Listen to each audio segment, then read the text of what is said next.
Bonsoir, 18h30 sur le Oula, c'est l'heure du journal. Voici à présent les principaux titres de l'actualité.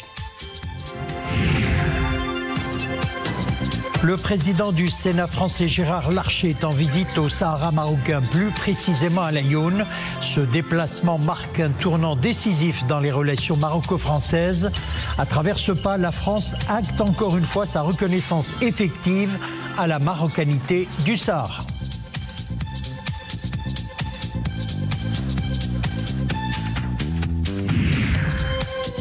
Et dans le cadre du nouveau chapitre qui définit désormais le partenariat Maroc-France, l'innovation a toute sa place. Nombreuses sont les entreprises françaises qui investissent aujourd'hui dans ce segment au cœur du royaume. Le pays s'érige aujourd'hui un hub technologique des plus prometteurs à l'échelle africaine. C'est une passion que partagent aujourd'hui jeunes et moins jeunes, la pêche à la ligne. Depuis dimanche, les adeptes de cette discipline ont ressorti des placards, cannes et moulinets et se sont donné rendez-vous sur les rives du fleuve Oumarbia à Khnefra. Pas moins de 450 pêcheurs ont répondu à l'appel de la pêche à l'occasion de l'ouverture officielle de la saison 2025-2026. Un nouveau tournant dans les relations maroco-françaises. Le président du Sénat français est à Laayoune, chef-lieu du Sahara marocain. Une deuxième étape après Rabat, durant laquelle le président du Sénat français a eu de nombreux entretiens avec notamment le président de la Chambre des conseillers, le wali de la région et plusieurs élus locaux. Le regard neuf que porte la France sur le dossier du Sahara relève d'une évidence, d'une vérité première, a notamment déclaré le président du Sénat français, Gérard Larcher, lors de sa visite dans les provinces du Sud. On fait le point avec Iman Ablou, El Ghali El Garhi, Salah Regibi et Yassine Saïd. Laayoune, chef-lieu de nos provinces du Sud. Deuxième escale de la visite du président du Sénat français, Gérard Larcher, à la tête d'une importante délégation. Un tournant majeur dans les relations maroco-françaises. Un moment reflétant une fois de plus l'ampleur croissante du soutien international à l'initiative marocaine d'autonomie sous souveraineté marocaine, position constante doublée d'un engagement ferme de la part d'un partenaire d'exception, la France. À l'agenda de Gérard Larcher, des entretiens avec de hauts responsables locaux. Ce partenariat, aujourd'hui, nous le faisons autour de ce que nous échangions hier avec le ministre des Affaires étrangères, avec le Premier ministre, avec les parlementaires, et de manière concrète, ici à Laayoune. Mais je dois dire que nous avons été impressionnés par l'accueil qui nous a été réservé hier soir, pour les propos que j'ai pu tenir au nom de la délégation qui est autour de moi, sur le présent et l'avenir des provinces sud qui se jouent sous la souveraineté marocaine dans le plan d'autonomie de 2007. Une visite aux significations profondes. Elle reflète une volonté commune et résolue de contribuer concrètement à l'écriture de pages glorieuses dans le nouveau chapitre ouvert par les chefs d'État des deux pays. Un partenariat multiforme à l'image des sites et projets ici visités par la délégation française. Des chantiers pleinement ancrés dans le modèle de développement des provinces du Sud. Ce matin, nous examinons des éléments très importants pour la vie quotidienne. La formation du capital humain, les jeunes, centre des métiers et des compétences. C'est un sujet pour celui qui a été jadis le ministre du Travail de la République française de Jacques Chirac, de dire que c'est d'abord un investissement humain. Et puis nous allons voir la santé, sujet important, en allant voir le chantier du futur centre hospitalo-universitaire. Mais en voyant aussi ce matin la formation d'aide-soignante, d'aide médicale. Puis cet après-midi, ce sera le phosphate, le porc et sans doute des questions énergétiques que nous avons abordées hier. Il y a un formidable capital à côté du capital humain ici qui s'appelle le vent et le soleil. Autre temps fort de la visite, le lancement d'un projet dans le domaine de l'éducation. La construction d'un établissement scolaire français baptisé Paul Pascon, relevant de l'Office scolaire et universitaire international. Nouvelle illustration d'une coopération réinventée au service de deux partenaires unis dans l'ambition commune de la prospérité et du co-développement. Pour un éclairage sur la portée de la visite du président du Sénat français, Gérard Larcher, au cœur du Sahara marocain, à Laayoune. Avec nous en direct depuis Paris, Mustapha Tossa, éditorialiste et analyste politique. Mustapha Tossa, bonsoir. Bonsoir. Alors, la visite de Gérard Larcher dans les provinces du Sud marque un tournant, nous le disions, décisif dans les relations maroco-françaises. Par ce pas la France joint l'acte à la parole. Oui, elle joint l'acte à la parole en inscrivant une action diplomatique assez fournie dans la reconnaissance de la marocanité du Sahara. On a eu la visite récemment de la ministre de la Culture, Rachida Dati, dans les provinces sahariennes. On a aujourd'hui celle de Gérard Larcher. Alors, ce qu'il faut rappeler, c'est que Gérard Larcher n'est pas n'importe quel responsable politique français. Il est le président du Sénat, il est le deuxième personnage de l'État. Il est régulièrement consulté, il a beaucoup de crédibilité, il est considéré comme le sage de la politique française. Il est régulièrement consulté par le président Emmanuel Macron.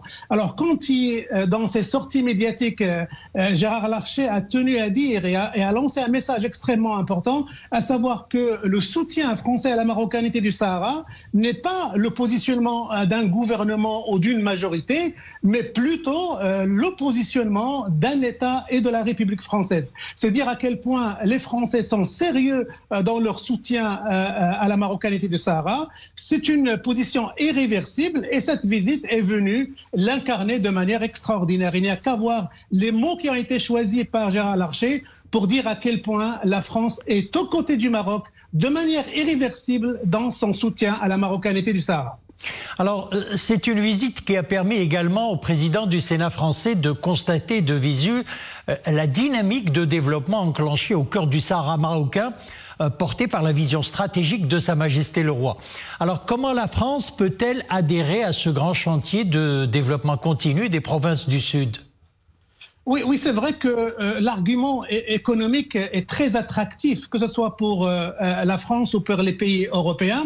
Et jusqu'à présent, à partir du moment où les responsables français ne sont pas partis sur le terrain pour voir de visu comment les projets économiques ont transformé, les investissements économiques marocains ont complètement transformé la physionomie de cette région, une fois qu'ils constatent cela, ils ne peuvent que être tentés par participer à l'effort économique, à l'essor économique de cette région. Et d'ailleurs, tous les partenaires économiques français ont déjà exprimé leur désir d'inscrire leur action et de participer de manière efficace aux grands projets structurants économiques que Sa Majesté le Roi lance dans cette région. Effectivement, Gérard Larcher, avec la délégation importante qui l'accompagne, ont constaté qu'il y a beaucoup de choses à faire pour investir dans cette région, pour aider la population de cette région et pour aussi avoir un impact africain majeur à partir du moment où la France et derrière elle, l'Europe, peuvent investir dans des projets économiques importants.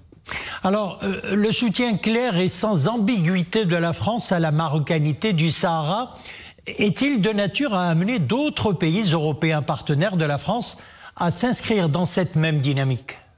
Oui, c'est vrai qu'il y a deux pays européens qui influencent l'Europe sur les questions maghrébines et nord-africaines. C'est l'Espagne et la France, pour la simple raison que ce sont deux anciennes puissances coloniales qui connaissent cette région, qui connaissent l'histoire, la mémoire et les archives de cette région. Et à partir du moment où ils adoptent une position clair sur cette région en établissant des relations et des reconnaissances de la marocanité du Sahara, il n'y a aucun doute que la majeure partie des pays européens, déjà on en est à plus de 20 qui reconnaissent la marocanité du Sahara, vont adopter une position similaire à celle de la France et de l'Espagne. Alors ce qu'on attend de la diplomatie française et espagnole, c'est qu'ils puissent convaincre l'ensemble de l'architecture européenne pour adopter une position des 27 sur la marocanité du Sahara. Comme ça, on clôt définitivement cette question et on ferme la porte à toutes les forces hostiles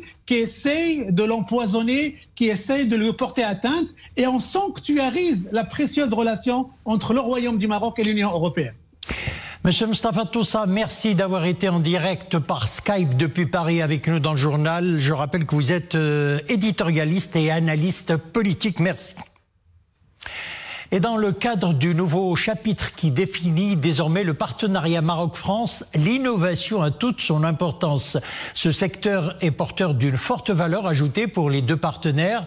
Nombreuses sont les entreprises françaises qui investissent dans ce segment au Maroc, car le Royaume est un hub technologique des plus prometteurs à l'échelle africaine. C'est un reportage de Ferdaous Lahrache, Mehdi Chtaïbi, Kautara Boutir, Rachid Latabi avec Iman Ablou et Adel Ilal Chab.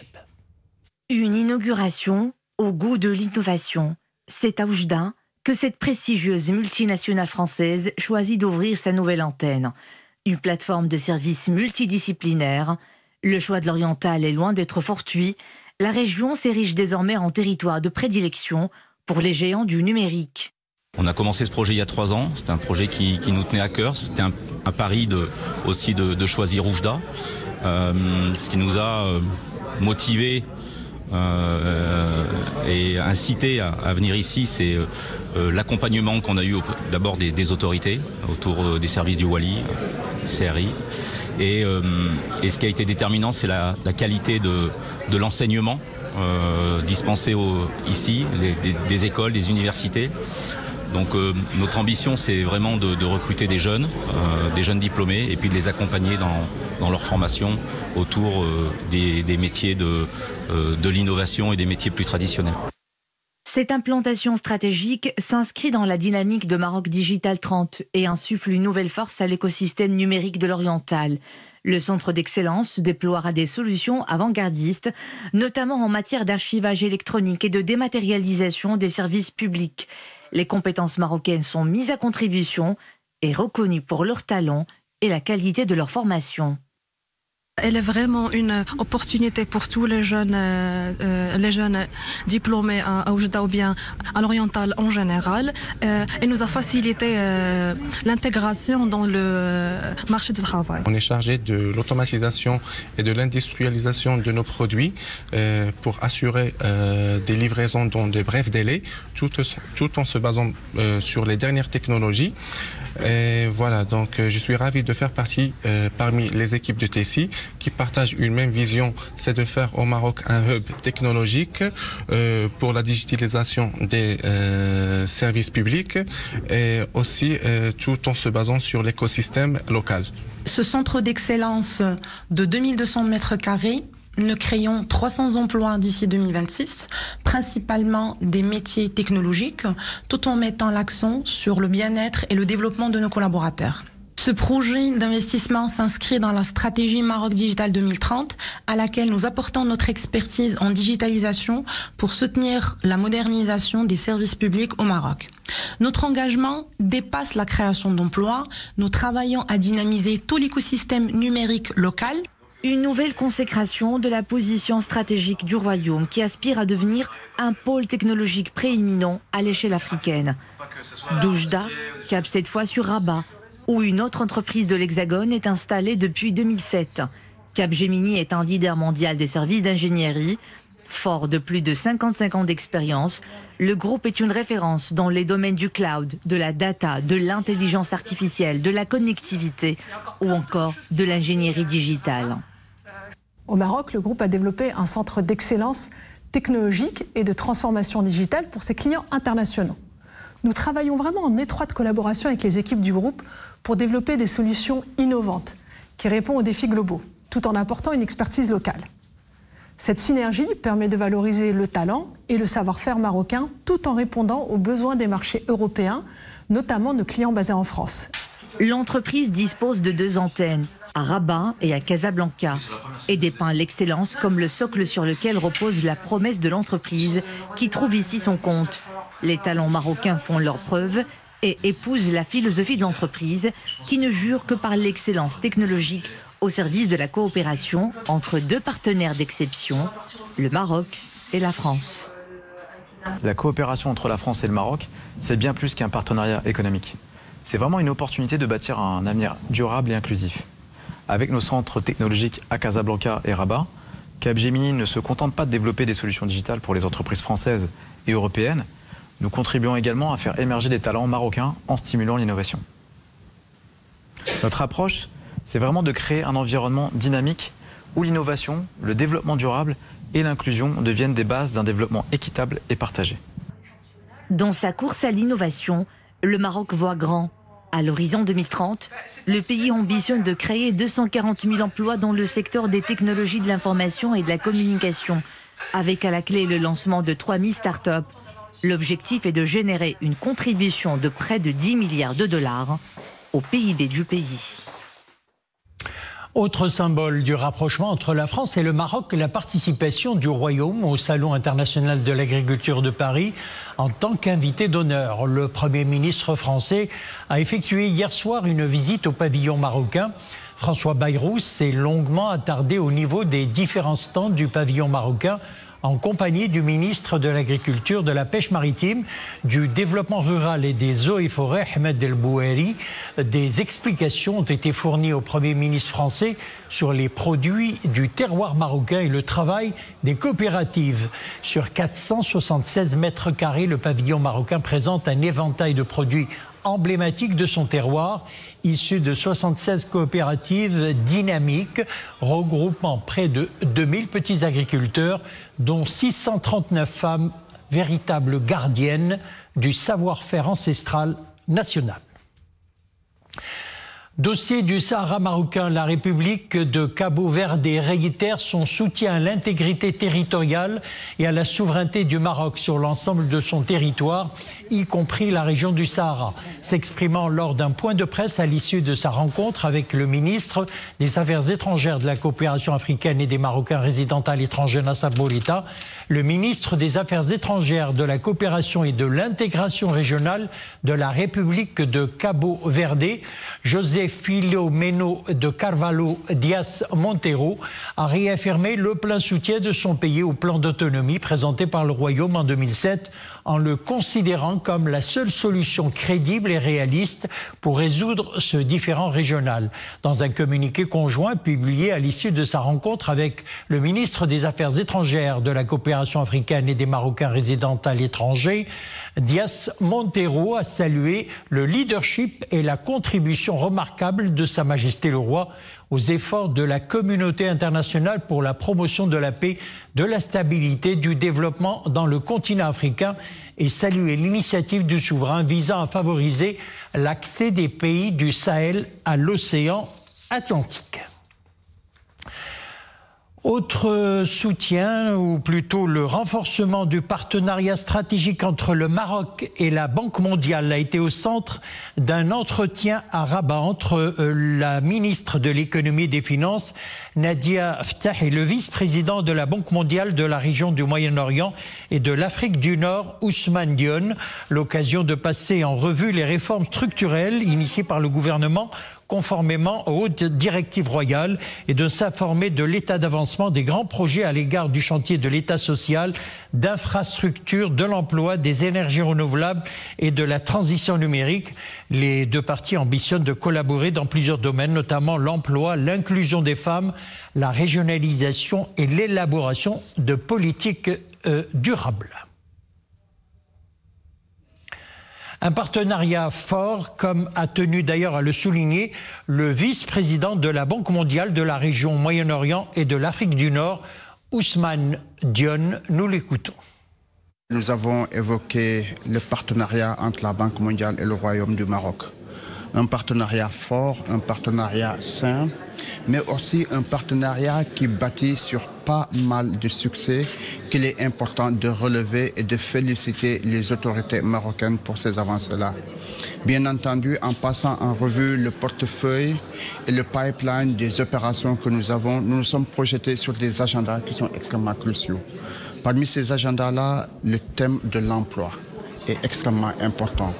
Nous avons discuté des opportunités de comment renforcer davantage l'agenda de l'emploi et de faire de sorte que les Marocaines et les Marocains puissent avoir accès à un emploi de qualité et à un emploi durable.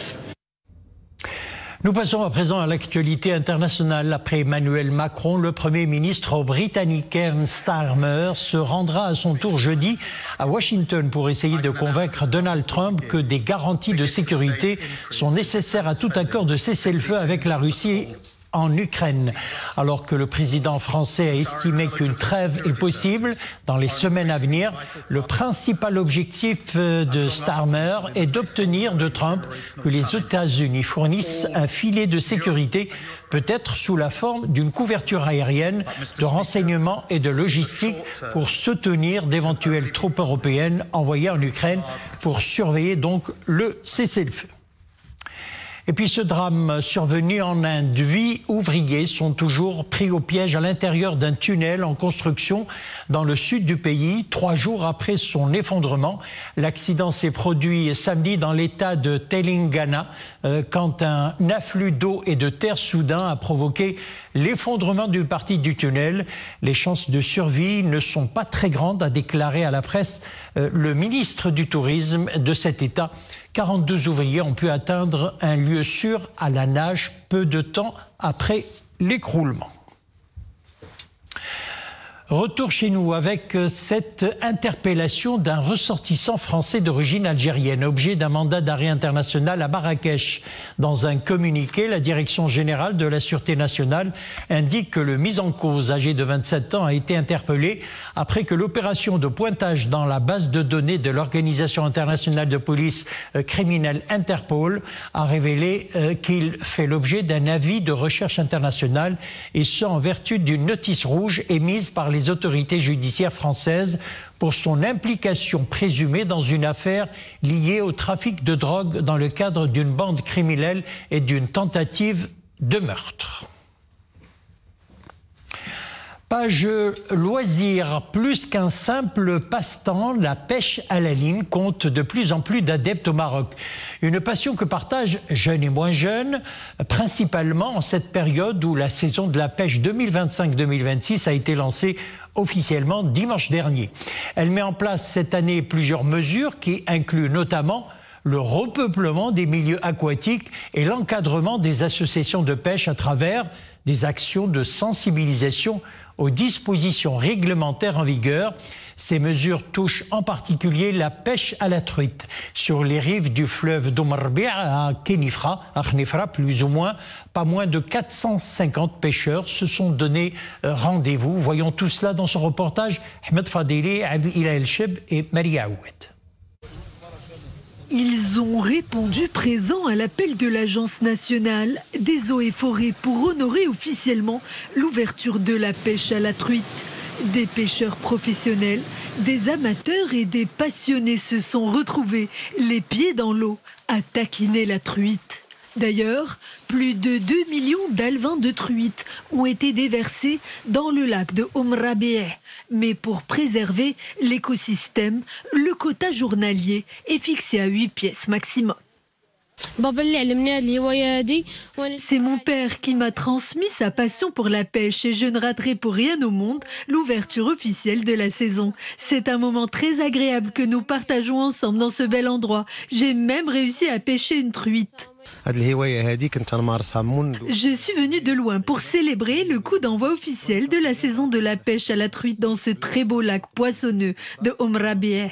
Ce qui me plaît dans cette activité, ce n'est pas tant de remonter un poisson dans ma ligne, mais bien d'être au contact de la nature avec des gens que j'apprécie. Chacun sa technique, chacun sa méthode. Un seul geste demeure nécessaire, lancer la canne avec précision afin d'effectuer des dérives. Nous utilisons une canne à pêche de 2 mètres. Certains préfèrent le fil, d'autres la tresse. Quant à l'hameçon que nous utilisons, chacun le choisit en fonction de son instinct. Et les écolos aussi ne sont pas en reste, car eux aussi peuvent s'adonner à cette activité. Pour ce faire, quelques petits ajustements ont été mis en place pour sauvegarder l'environnement.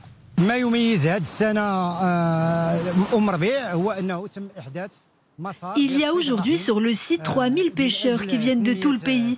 Mais ce qu'il y a de nouveau cette année, c'est qu'un parcours de pêche durable a été conçu afin de promouvoir, entre autres, le tourisme éco-responsable dans la région. Et pour que l'appât soit mérité, la taille de la truite pêchée doit être obligatoirement supérieure à 24 cm, car c'est de cette manière que la biodiversité aquatique sera préservée. Voilà, c'est la fin de notre édition. Merci de l'avoir suivi. On se donne rendez-vous demain, 18h30.